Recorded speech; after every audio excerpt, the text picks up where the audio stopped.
இளநீரை வச்சு அட்டகாசமான சுவையான புதுமையான ஒரு ரெசிபி தான் நம்ம பார்க்க போகிறோம். அப்புறம் ஒரு முழு தேங்காய் வந்து நம்ம எடுத்துக்கலாம். நட்ஸு, சீட் வெரைட்டி அந்த மாதிரி ஏதாச்சும் வச்சு வீட்டில் உள்ள ஜாரில் எப்படி வந்து போட்டு அரைக்க முடியுமோ அதுக்கு தகுந்த மாதிரி வெட்டி எடுத்துக்கலாம். பார்த்தீங்கன்னா தெரியும், நல்லா வந்து ஜூஸ் அடிக்கிற மாதிரி வந்து நல்லா அரைப்பட ஆரம்பிச்சிருச்சு. தேங்காய் அந்த துகள்களையும் வந்து நல்லா புழிஞ்சு சாரை வந்து தனியாக எடுத்துட்டோம். இளநீர் பாயாசம் அதுதான் நம்ம ரெடி பண்ணிட்டு இருக்கோம். நல்ல வழுக்கையான இளநீராக கிடச்சிச்சுன்னா ரொம்பவும் சூப்பராக இருக்கும் இந்த ரெசிபி. மொத்த இந்த தேங்காய் பீஸையுமே இந்த சின்ன சின்ன துண்டுகளாக வந்து வெட்டி நம்ம எடுத்துக்கலாம். இந்த இளநீர் பாயாசத்துக்கு நம்ம நட்ஸ் எல்லாமே போகிறோம். நல்லா மொறுமொறுப்பாக சூப்பராக இருக்கும். அதுக்காக இளநீர் எவ்வளோ அதிகமாக இருக்கும் அந்தளவுக்கு சுவை வந்து ருசியாக இருக்கும். அட்டகாசமாக நமக்கு இளநீர் பாயாசம் 10 நிமிஷத்தில் வந்து ரெடி ஆயிடுச்சு. அது அப்படியே அழகாக ஸ்பூனில் எடுத்து சாப்பிடும்போது தேன் சாப்பிட்ற மாதிரி இருக்குது. ரொம்பவுமே வந்து ருசியாக இருக்குது. இளம் தேங்காயை கடிச்சு அப்படியே அந்த மொறுமொறுப்பான நட்ஸ் எல்லாம் கடிச்சு சாப்பிடும்போது சும்மா வேறு லெவலாக இருக்குது. நீங்கள் இப்போ தான் முதல் முறையாக நம்ம சேனல் வீடியோஸ் எல்லாமே பார்த்துட்டு இருக்கீங்கன்னா நம்ம சேனலை சப்ஸ்கிரைப் பண்ணி வச்சுக்கோங்க. அப்படியே பெல் ஐக்கானை கிளிக் பண்ணிங்கன்னா ஆளுங்கிற சிம்பிளை வந்து கொடுத்து வச்சுருங்க.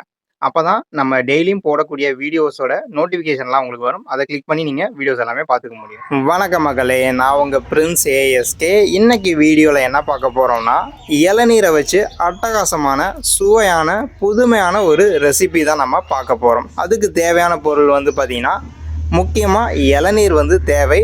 ஸோ எத்தனை பேர் இருக்கீங்களோ அதுக்கு தகுந்த மாதிரி இளநீர் வந்து எடுத்துக்கலாம். அதுக்கப்புறம் ஒரு முழு தேங்காய் வந்து நம்ம எடுத்துக்கலாம். அதுக்கு அடுத்ததாக வீட்டில் இருக்கக்கூடிய நட்ஸு, சீடு வெரைட்டி அந்த மாதிரி ஏதாச்சும் வச்சுருந்தீங்கன்னா அதை பயன்படுத்திக்கலாம். இது வந்து ஆப்ஷன் மட்டும்தான். அடுத்தது ஏலக்காய் வந்து ரொம்ப முக்கியமான பொருள். அதுக்கப்புறம் இனிப்புக்கு பனை வெல்லம், பனங்கற்கண்டு, நாட்டு சர்க்கரை அந்த மாதிரி வந்து ஆர்கானிக்காக இருக்கிறதா இருந்தால் எடுத்துக்கோங்க. அடுத்ததாக நட்ஸ் வெரைட்டியில் நிலக்கடலை அதிகமாக நான் எடுத்து வச்சுருக்கேன். அடுத்ததாக முந்திரி பருப்பு கொஞ்சம் எடுத்து வச்சுருக்கேன். அடுத்ததாக பாதாம் பருப்பு கொஞ்சம் எடுத்து வச்சுருக்கேன். அடுத்ததாக பிஸ்தா பருப்பு கொஞ்சம் எடுத்து வச்சுருக்கேன். அடுத்ததாக கருப்பு திராட்சை கொஞ்சம் எடுத்து வச்சுருக்கேன். அடுத்ததாக வெள்ளை திராட்சை கொஞ்சம் எடுத்து வச்சுருக்கேன். இது எல்லாமே நைட்டே ஊற வச்சு எடுத்து வச்சுக்கோங்க. அதுக்கு அடுத்தது முக்கியமானது முழு தேங்காயை நம்ம இப்போது உடச்சி எடுத்துக்கலாம். அதில் உள்ள தண்ணீரை வந்து பார்த்திங்கன்னா வேஸ்ட் பண்ணிடாதீங்க. ரொம்பவும் சத்தானது. தினமும் ஒரு இளநீர் வந்து குடிக்கிறது ரொம்பவுமே நல்லது. ஸோ அந்த தண்ணீரை நம்ம டம்ளரில் வந்து பிடிச்சி அந்த காயை வந்து இப்போது உடச்சி எடுத்துக்கலாம். தேங்காய் பால் எடுக்கிறதுக்கு வந்து பார்த்திங்கன்னா முத்தனை காயாக கொஞ்சம் ப்ரௌனாக இருக்கும். அந்த மாதிரி காயை எடுத்துக்கிட்டிங்கன்னா பால் வந்து நிறையா வந்து கிடைக்கும். இளங்காயாக எடுத்திங்கன்னா பால் வந்து அந்தளவுக்கு கிடைக்காது. ஸோ பார்த்திங்கன்னா தெரியும்.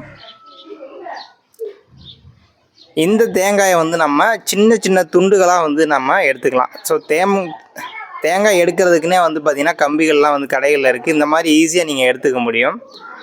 ஸோ இப்போ வந்து நம்ம தேங்காய் பால் எடுக்கிறதுக்கு சின்ன சின்ன துண்டுகளாக வந்து நம்ம வீட்டில் உள்ள ஜாரில் எப்படி வந்து போட்டு அரைக்க முடியுமோ அதுக்கு தகுந்த மாதிரி வெட்டி எடுத்துக்கலாம். தேங்காயை வந்து நம்ம துண்டுகளாக வந்து எடுத்தாச்சு பாருங்கள். இது எல்லாமே நீங்கள் ஜூஸர் வச்சுருந்தாலோ இல்லை மிக்சர் வச்சுருந்தாலோ அதில் வந்து இதை போட்டு நம்ம அரைச்சிக்கலாம்.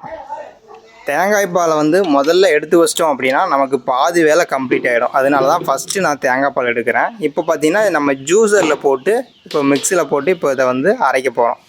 ஸ்லோவாக வந்து ரிவர்ஸில் விட்டோம்னாலே நல்லா தூளாக வந்து அரைப்பட்டுரும். பார்த்திங்கனாலே தெரியும் நல்லா அரைஞ்சிட்ருக்கு. இப்போ நீக்கி பார்க்கலாமா?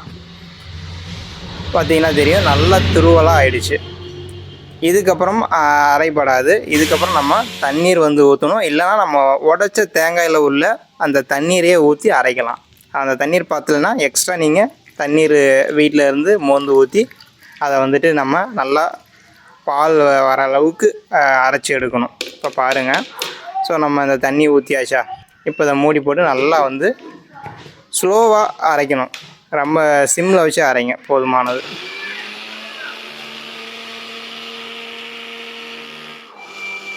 பார்த்திங்கன்னா தெரியும் நல்லா வந்து ஜூஸ் அடிக்கிற மாதிரி வந்து நல்லா அரைப்பட ஆரம்பிச்சிருச்சு. இப்போ தான் நீக்கி பார்த்துடலாமா?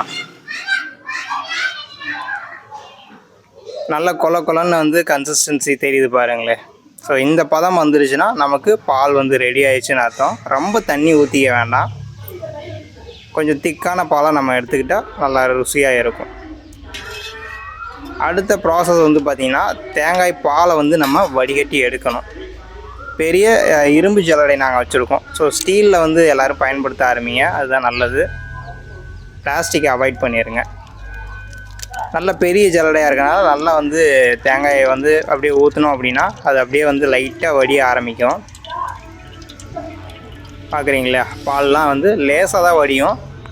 ஸோ அதிகமாக வடியாது, ஏன்னா தேங்காய் துகள்களாக வந்து இருக்கும். இதை வந்துட்டு நம்ம வச்சுட்டே இருந்தோம்னா ரொம்ப லேட் ஆகும். அதனால் நம்ம கையிலையோ இல்லை வந்து ஸ்பூனை வச்சோ வந்து புழிஞ்சு எடுத்துக்கலாம். இன்னொரு விஷயம் பார்த்திங்கன்னா, காட்டன் துணி ஒயிட் கலர் வச்சுருந்தீங்கன்னா அதில் போட்டு கையில் புழிஞ்சிங்கன்னா ரொம்ப சீக்கிரமாக அதை வந்துட்டு ஜூஸ் வந்து வெளியே எடுத்துடலாம். ஸோ நான் வந்து கையில் தான் புழிஞ்சிட்ருக்கேன். ஸோ இந்த மாதிரியும் வந்து பண்ணலாம். அவங்கவுங்க எப்படி வந்து தேங்காய் பால் எடுப்பீங்களோ அந்த மாதிரி எடுத்துக்கோங்க. இதே மாதிரி நம்ம மொத்த தேங்காய் அந்த துகள்களையும் வந்து நல்லா புழிஞ்சு சாறை வந்து தனியாக எடுத்துட்டோம். ஸோ என்ன இருந்தாலும் இதுலேயும் வந்து இன்னும் சின்ன சின்ன தேங்காய் தூள்லாம் வந்துட்டு இருக்கும். அதனால் இன்னொரு ஜல்லடையில் நம்ம வந்து வடிகட்ட போகிறோம்.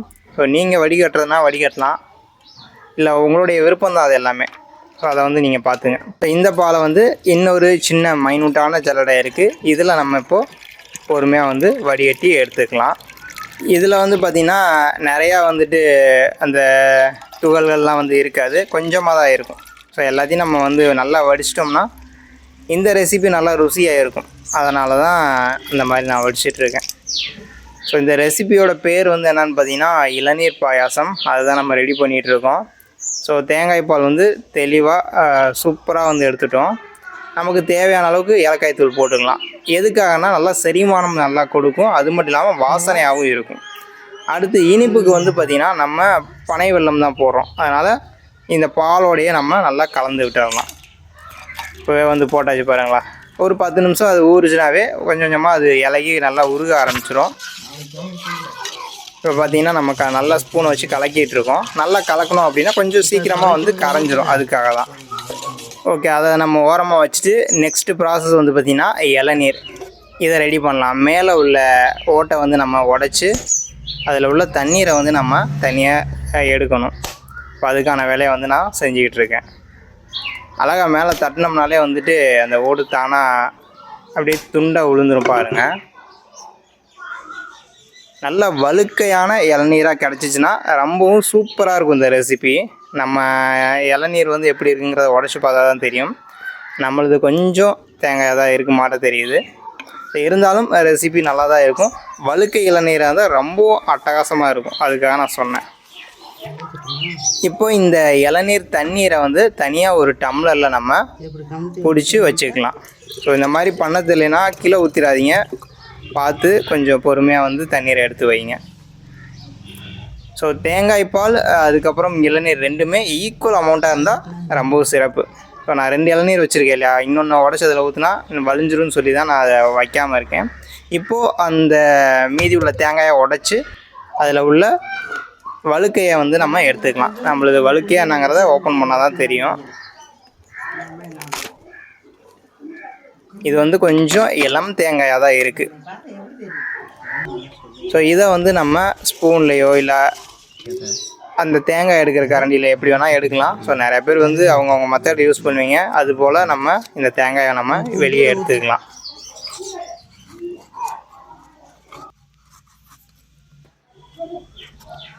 அழகாக ரவுண்டாக இந்த தேங்காயை நம்ம வெளியே எடுத்தாச்சு பாருங்களே.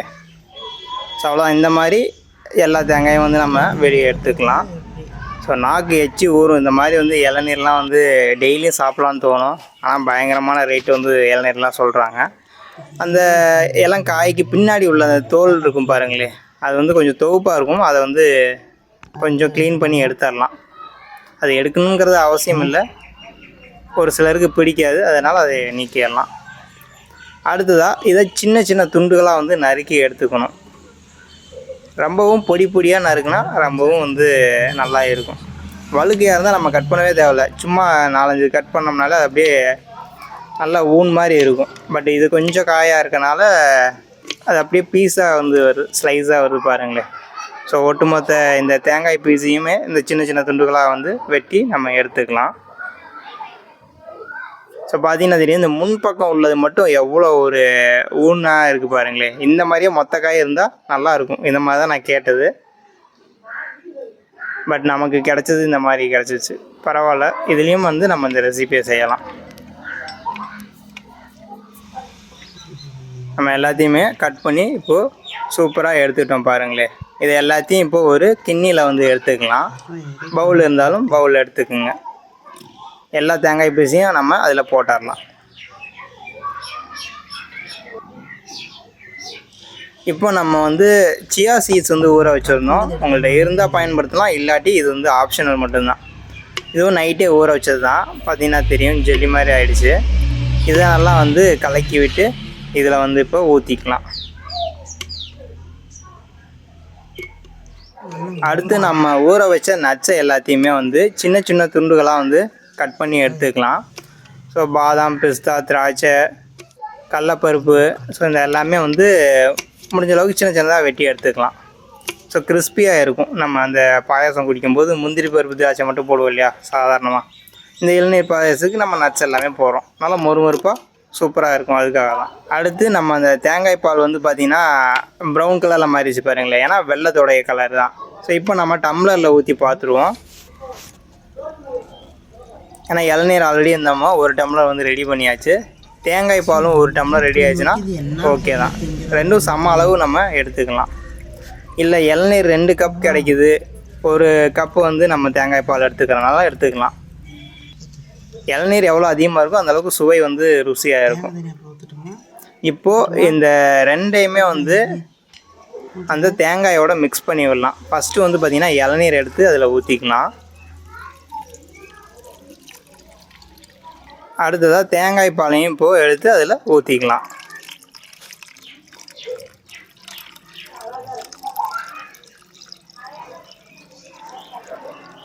பார்த்தீங்கன்னா தெரியும், இந்த 2 டம்ளருக்கே மொத்தமாக அந்த கிண்ணி வந்து நிரம்பிடுச்சு. இப்போ நட்ஸையும் எடுத்து அதில் கலந்து விட்டுடலாம். இப்போ பார்க்கும்போதே தெரியும் கலர்ஃபுல்லாக வந்துட்டு இருக்கா இந்த பாயாசம். நல்லா மிக்ஸ் பண்ணி விட்டு ஒரு 10 நிமிஷம் வெயிட் பண்ணோம் அப்படின்னா நமக்கு இளநீர் பாயாசம் வந்து பக்காவாக ரெடி ஆயிடுச்சு. ரொம்பவுமே வந்து சுவையாக இருக்கும். மறக்காமல் வீட்டில் வந்து இதை வந்து செஞ்சு சாப்பிட்டு பாருங்கள். பார்த்திங்கன்னா தெரியும், நல்லா கிளறும் போது அது லைட்டாக டேஸ்ட் பண்ணி பார்த்தீங்கனாலே சும்மா வேறு லெவலாக இருக்கும். அட்டகாசமாக நமக்கு இளநீர் பாயாசம் 10 நிமிஷத்தில் வந்து ரெடி ஆகிடுச்சு. இதை வந்து நீங்கள் அப்படியே எடுத்து குடிக்கிறனால குடிக்கலாம், இல்லை தனியாக சின்ன டிஃபன் பாக்ஸ்லேயோ இல்லை வாட்டர் கேன்லேயோ ஊற்றி ஃப்ரிட்ஜில் வந்து வச்சு கூலிங் ஆக்கி குடிக்கிறனால குடிக்கலாம். ஸோ அதெல்லாம் நம்ம விருப்பம், அதெல்லாம் ஆப்ஷன் மட்டும்தான். அப்படியே ஃப்ரெஷ்ஷாக குடிங்க. ஸோ 4-5 மணி நேரம் வரைக்கும் வச்சுக்கலாம். வெளியில் வைக்கிறத நான் சொல்கிறேன். ஃப்ரிட்ஜில் வச்சிங்கன்னா அடுத்த நாள் கூட குடிக்கலாம், தப்பு கிடையாது. ஏன்னா கூலிங்காக வேணும்னு நினைக்கிறவங்க அந்த மாதிரி பண்ணுங்கள். நல்லா ஃப்ரீசரில் போட்டிங்கன்னா அது கொஞ்சம் திக்கான கன்சிஸ்டன்சியில் கூட மாறதுக்கான வாய்ப்பு இருக்குது. ஸோ அதை அப்படியே குல்ஃபி மாதிரி கூட எடுத்து குடிக்கலாம். ஸோ எப்படி வேணால் நம்ம பண்ணிக்கலாம். ஸோ நான் லைட்டாக கூலிங் ஆகணும்னு கொஞ்சம் நேரம் வச்சு அதுக்கப்புறம் நான் வெளியே எடுத்துக்கிறேன். இப்போ எடுத்து ஃப்ரெஷ்ஷாக குடிச்சு பார்க்க போகிறேன். ஸோ அந்த இளநியோட அந்த இளநிக்காய், அந்த ஜூஸு எல்லாத்தையும் வந்து நம்ம நல்லா எடுத்து போட்டு அதுக்கப்புறம் அந்த தண்ணியும் வந்து ஊற்றிக்கலாம். ஸோ பார்க்குறதுக்கே வந்து வேறு லெவலாக இருக்குது பாருங்களேன். ஸோ அந்த கொட்டாங்குச்சி பாருங்களேன், ஸோ ஆர்கானிக்காக இருக்கும். எல்லாமே வந்து நம்ம ஆர்கானிக்கை பயன்படுத்த ஆரம்பித்தோம்னா வெளியில் வந்து எல்லாமே வந்து சுத்தமாக இருக்கும். நம்மளோட சுற்றுப்புற சூழலும் நம்மளும் ஆரோக்கியம். இன்றைக்கி நம்ம செஞ்சுருக்க ரெசிபி எப்படி இருக்குன்ட்டு டேஸ்ட் பண்ணி உங்களுக்கு நான் சொல்கிறேன். அது அப்படியே அழகாக ஸ்பூனில் எடுத்து சாப்பிடும்போது தேன் சாப்பிட்ற மாதிரி இருக்குது. ரொம்பவுமே வந்து ருசியாக இருக்குது. இதில் தேன் கலந்துக்கிட்டிங்கனாலும் ரொம்ப ருசியாக இருக்கும். அப்படியே அந்த இளம் தேங்காயை கடித்து அப்படியே அந்த மொறுமொறுப்பான நட்ஸ் எல்லாம் கடித்து சாப்பிடும்போது சும்மா வேறு லெவலாக இருக்குது. சாதாரணமாக சாப்பிட விட பல மடங்கு சத்துக்கள் வந்து இதில் நிறைஞ்சிருக்கு. இளநீர் உங்களுக்கு அடிக்கடி கிடைக்கும் அப்படின்னா இந்த மாதிரி வாரம் 1 முறை 2 முறை வந்து செஞ்சு சாப்பிடுங்க. உடம்புக்கு ரொம்பவும் நல்லது.